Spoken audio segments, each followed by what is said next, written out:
Secara duniawi dia sudah memiliki berbagai hal, tapi akhirnya dia memilih untuk selesai jadi bandar narkoba. Tapi aku baru sadar, abang benar-benar berhenti jadi BD itu di tahun 2014. 2014. Kita kenal 2011. Berarti waktu itu masih jadi bandar? Masih lah. Masih. Astagfirullahaladzim, abang terakhir waktu itu. Ya, uang itu juga lah.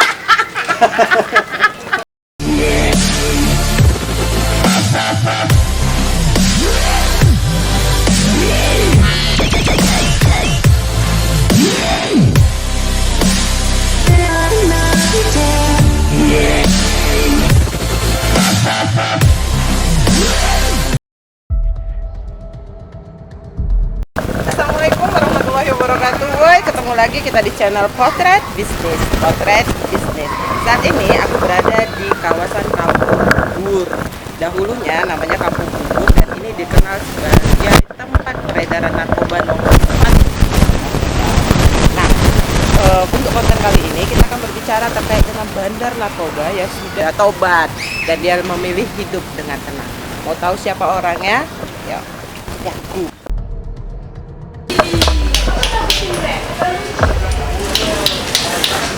Assalamualaikum. Salam. Kenal Bang Rasid? Ngapa jadi Rasid? Kawannya Bu? Oh kawannya, ini kok ada nih kamera-kamera ini? Apa ini? Hah? Kawannya, kawan Bang Rasid Bu. Oh iya? Oh, iya, mau ngapain sama Rasid? Ketemu, udah lama nggak ketemu sama Bang Rasid. Udah bikin janji kok sama Bang Rasid. Rasid! Ini ada yang nyari ini nih. Rasid!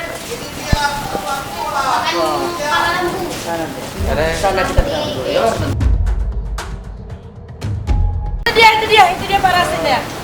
Ah, itu dia. Rasid! Allah Bang! Nggak salah lompat ya? Jangan lompat lah. Bang, Mana? pas bener ya.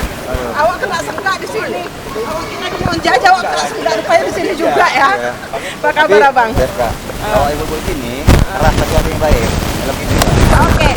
Woi, inilah dia Rasid. Gak apa-apa ya Bang ya kita korek-korek masa lalu Abang. Gak apa-apa lah Kak. Gak apa-apa ya. Ya berharap ini jadi inspirasi orang sehingga orang berubah dan tobat. Amin. Amin.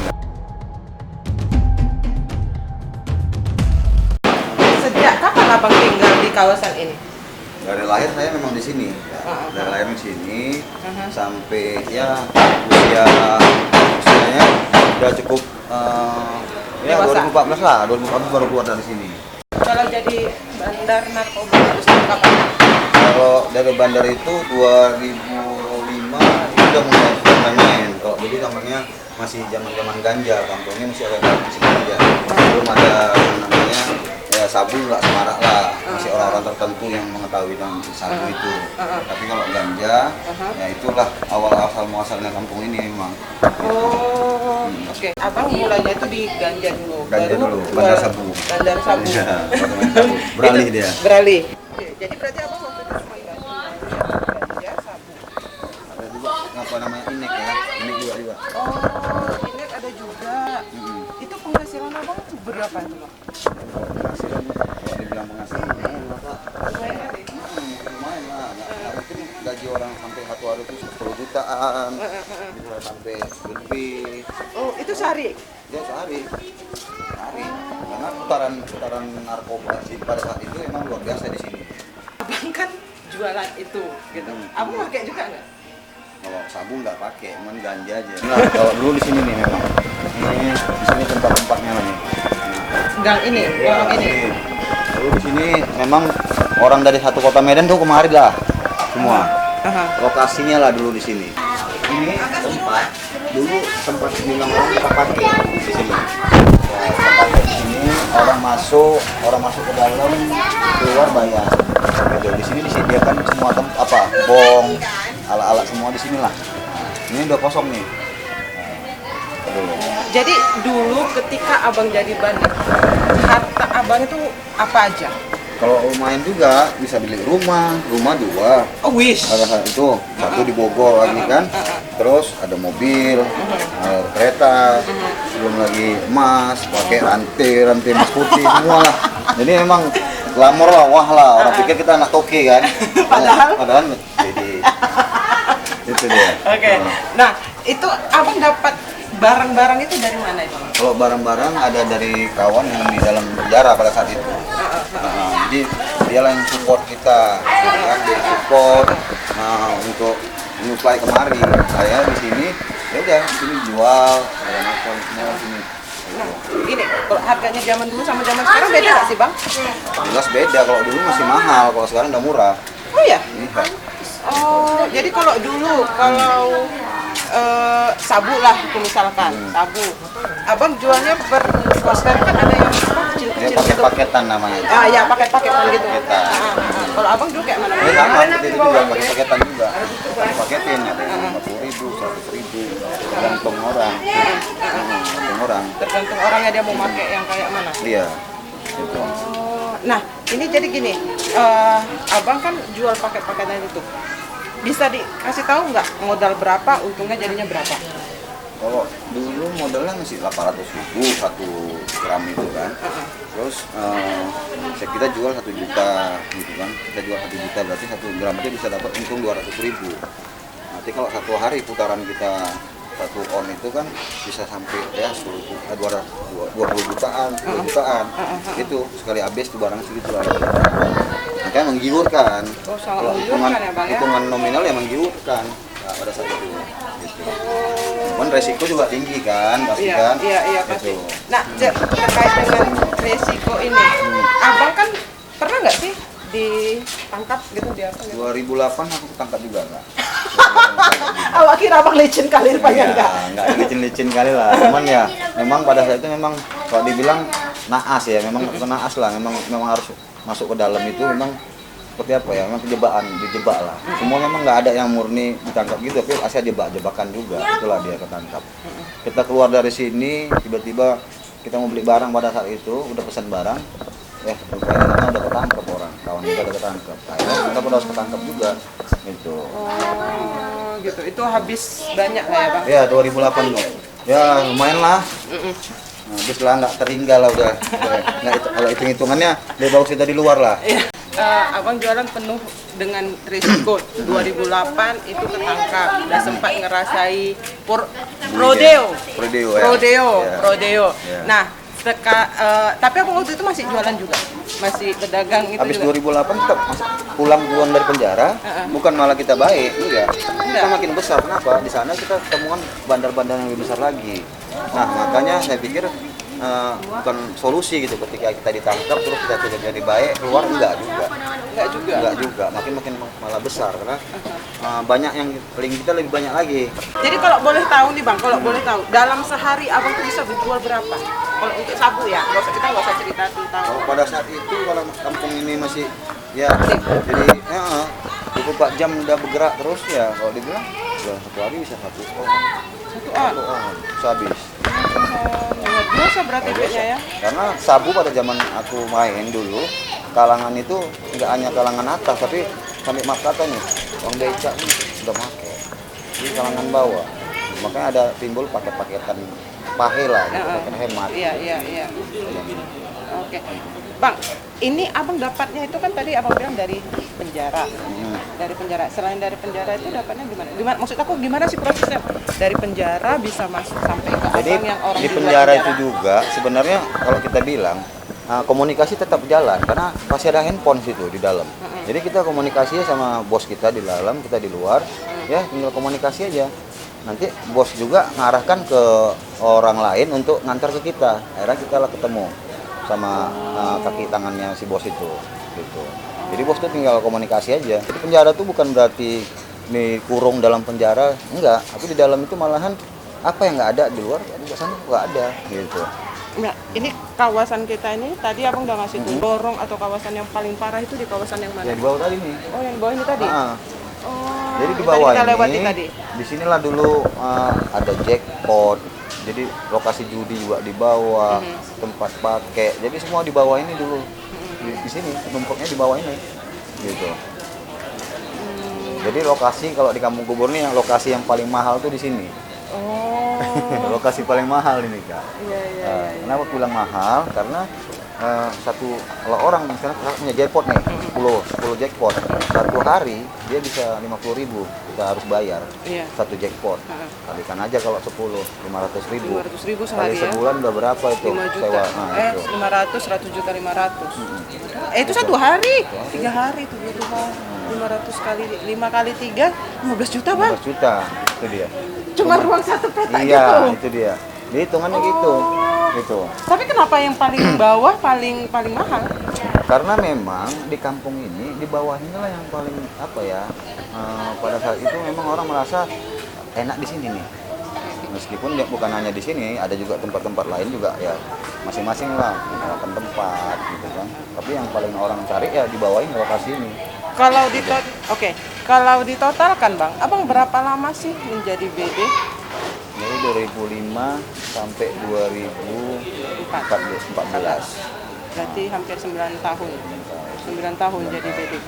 Itu baru sekali aja ketangkap. Baru sekali ketangkap. Penggerebekan apa enggak? Kalau penggerebekan rumah saya udah sering lah 3 kali, 4 kali bisa sampai gerebek.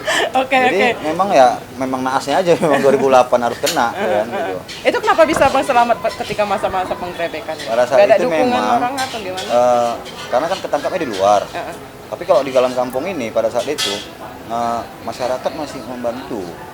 Masih banyak yang nolong masyarakat. Jadi kalau kita orang India bilang apa bahasa Indianya naing. Ada bahasa-bahasa tertentu ya. Ada bahasa tertentu. Jadi ketika orang masuk orang luar kita nggak tahu siapa dia. Jadi informasi itu udah nyampe kemana-mana. Gitu juga ada penggerebekan orang udah kasih tahu. Tapi ketika kita misalnya lawan ada saudara atau apa ketangkep, misalnya nanti mak-mak yang di depan, anak muda itu bantuin gitu. Kenapa Abang dilindungi oleh masyarakat sini? Abang baik kah atau gimana? Nyawer atau Itu gimana? mungkin kalau aku pribadi Kak, rezeki itu memang walaupun aku dapat dari situ, tapi aku harus memberi yang lain. Bagi yang butuhkan aku bantu gitu kan. Ya biasalah harus loyal lah kita sama orang supaya kita diselamatkan gitu. Karena ketika aku digrebek, aku bisa masuk ke rumah orang, malah orang bilang masuk sini. Gitu. Ini membuktikan bahwa jadi BD itu tidak memberikan keuntungan sama kalian.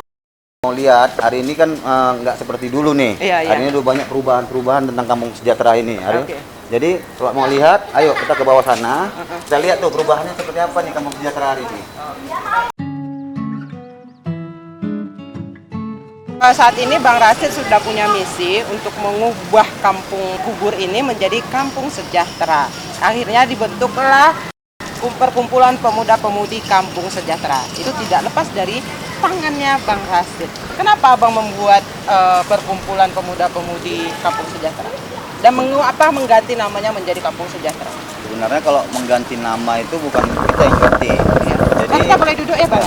Pada saat itu zamannya Kepala BNN itu kan Pak Budi Wasiso. Jadi dia karena bilang ini kampung narkoba, mereka juga bersama dengan pemerintah orang itu bagaimana caranya mengubah nama kampung kubur itu jadi kampung sejahtera. Itu sekitar tahun 2016, 2017 itu. Nah, itulah. Tapi mulai boomingnya sekarang kampung sejahtera. Nah, jadi ketika mereka membangun mengubah nama kampung itu jadi kampung sejahtera, dan ada juga memang yang dibuat mereka seperti ya pemberdayaan masyarakatnya, bagaimana caranya masyarakat bisa keluar dari zona itu, tapi itu nggak berjalan mulus gitu. Karena apa? Karena masyarakatnya juga memang pada saat itu belum mau, masyarakat masih pengen yang instan. Nah, jadi kami bersama masyarakat, bersama pemuda-pemuda sini buatlah satu musyawarah. Nah, terciptalah perkumpulan pemuda-pemudi Kampung Sejahtera itu. Ini tahun 2019 akhir. 2019 akhir ya. Oke, itu kan kemarin tadi kan Abang bilang masyarakat tidak terima. Berarti para bandar juga tidak terima ini berubah. Ya pastilah otomatis memang mereka juga pasti banyak yang terusik kalau ketika ini kita rubah image kampung itu, karena masih banyak juga pada saat itu ya sebagian lah yang masih bermain. Dan hari ini juga kita nggak pungkirin kalau hari ini juga masih ada juga yang main, tapi ada tinggal 5%, 10% gitu lah dari yang tinggal dulu, atau 80% hari ini udah berkurang gitu. Jadi udah bisa lah kita tutupin dengan hal-hal yang positif yang kita lakukan hari ini. Kalau boleh tahu berapa sih jumlah bandar dulu seingat abang di sini? Oh banyak lah Kak, kalau bandar itu nggak terhitung karena siapapun bisa masukin barang kemari pada saat itu. Jadi ketika aku punya bos lain, nanti yang lain juga punya bos yang lain gitu. Jadi siapa aja bisa masuk di sini. Gitu. Nah, kalau boleh tahu sekarang yang sudah dilakukan oleh P3KS. Jadi terbentuknya perkumpulan pemuda-pemudi Kampung Sejahtera ini atau P3KS, kami berniat untuk sama-sama punya visi untuk mendongkrak perekonomian masyarakat Kampung Sejahtera ini. Itulah misi awal yang paling kami gaung-gaungkan dan paling kami cita-cita besar kami itu ya itu bisa agar masyarakat juga bisa keluar dari zona merah, terus selanjutnya bisa berkreasi, kreatif, inovatif ya menuju kampung sejahtera yang benar-benar masyarakatnya juga sejahtera gitu. Itulah tujuannya. Apa saja sudah dilakukan, Bang? Boleh kasih tunjuk aku, Bang, apa saja yang sudah Jadi dilakukan? ini kalau kita tengok di sebelah sana, itu dulunya itu sampah. Oh. Itu tumpukan sampah. Nah, kami punya program gotong royong setiap minggunya. Setiap minggu itu rutinitas kami. Jadi pertama kali terbentuk P3KS itu kita mulai ada hari Minggu untuk gotong royong. Jadi gotong royong itu misinya itu bukan misi kita gotong royong ini macam mana caranya kita manfaatkan sampah-sampah yang ada untuk menjadi punya nilai-nilai ekonomis sehingga kita dapat keuntungan nih dari sampah-sampah yang kita anggap ini nggak ada fungsinya. Nah, jadi itulah cikal bakalnya untuk kita ke depannya bakalan ada bank sampah nantinya di Kampung Sejahtera ini. Gitu. Itu didukung nggak sih, Bang, sama perusahaan-perusahaan atau enggak pemerintah? Sebenarnya kalau untuk perusahaan-perusahaan kita belum mengarah ke sana. Kita masih mencoba secara mandiri, istilahnya ya sosialisasi kepada masyarakat bahwasannya ini sampah ada nilai ekonomisnya. Nah, inilah edukasi inilah yang mau kita gerakkan, Kak, pelan-pelan. Nah, kami memang butuh becak sampah. Gitu kan, tapi pada saat ini memang belum ada. Becak sampah. Nah, becak sampah. Karena kan nanti setelah ada becak sampah, P3KS lah yang mengelola sampah masyarakat di sini. Dari pagi ke malam, sorenya ini kita Iya. Jadi seperti itulah Kita diolah ya, dipilah ya. Dipilah-pilah. Jadi masyarakat juga ketika nanti udah ada bank sampah kita ini, masyarakat bisa pilah-pilah sampah-sampah yang punya nilai ekonomis untuk nantinya jadikan buangnya ke kami, jual. Hitunglah per kilonya berapa. Setiap bulannya kami nggak ngasih duit sama dia, tapi kami kasih voucher sama warga ini. Jadi voucher ini untuk apa? Supaya kalau kami kasih duit, Kak, mereka bisa belanja keluar sana ke Cambridge, ke Sun Plaza. Tapi kalau voucher, orang tuh harus belanjanya di kedai yang ada di warung tempat kita sendiri. Oh, jadi memang betul-betul dongkrak ekonominya. Perputaran ekonominya di situ aja ya. Iya, nggak kemana-mana. Oke. Gitu. Nah, salah satu lagi kegiatan dari P3KS ini adalah mengajarkan anak kecil itu mengaji. Iya. Lebih taat. Kita mengarah ke agama ini ceritanya. Jadi memang gini, Kak, ketika kita mau merubah satu kampung kita ini, kalau nilai agama itu nggak kita salurkan juga, itu mustahil juga kan. Dulu saya jadi ketua SPSI di Cambridge ini, uang dari SPSI itu saya beruntukkan untuk membayar guru-guru ngaji. Nah, hal-hal ini harus kita teruskan harus kita teruskan lagi gitu, Kak. Jadi bukan hanya mengaji aja, setelah mengaji juga udah tahu agama, mereka juga harus berkreasi. Nah, itulah anak-anak harus jadi, kampung ini kan dulu kampung atlet. Ada Bang Riki Yakobi, ada dari sini, itu asli orang Kampung Kubut. Ada Sony Gunawan, kiper PSMS, ada Vijay, Sriwijaya FC. Itu asli orang kampung kita, Kak, ini, Kak.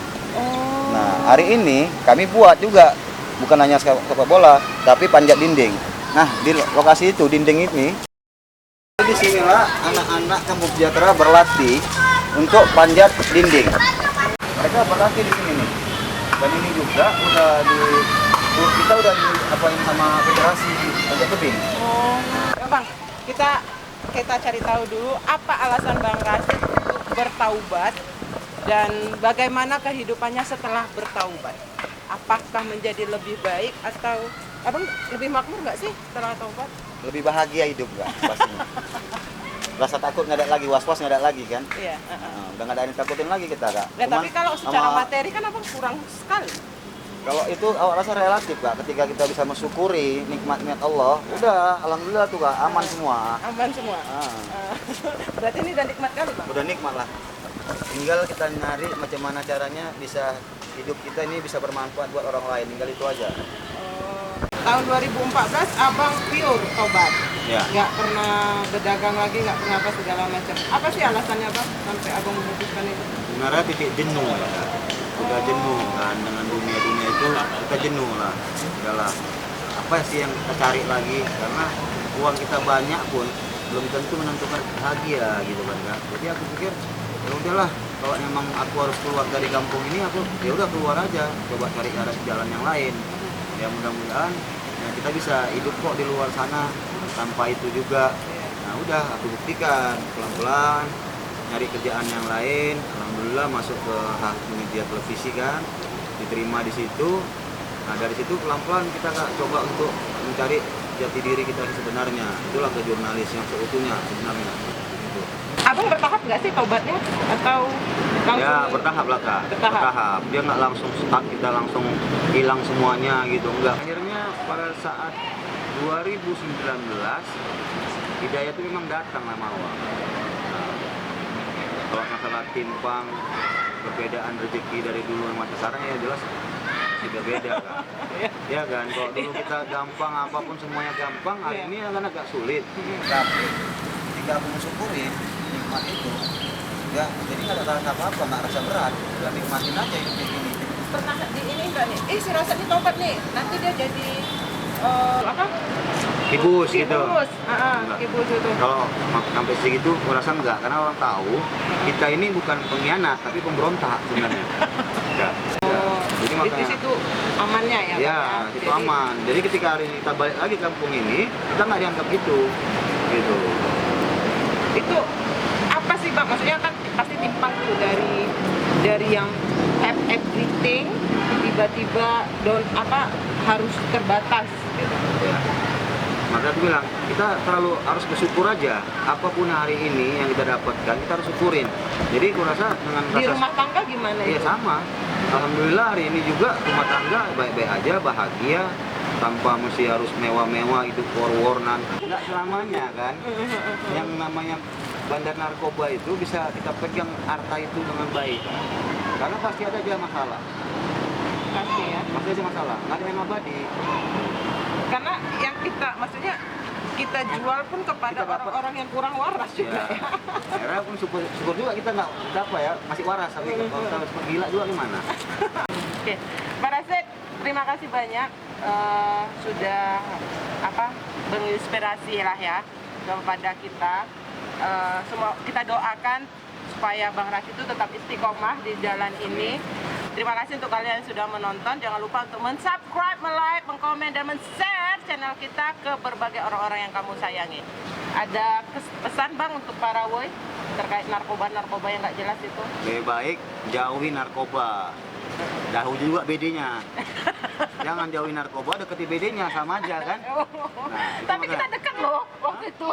Ya, tapi kan nggak terkomunikasi ya, karena nggak ikut dalam hal itu gitu kan. Oke, terima kasih. Assalamualaikum warahmatullahi wabarakatuh. Berbahagialah. Thank you so much Bang. Thank you so much.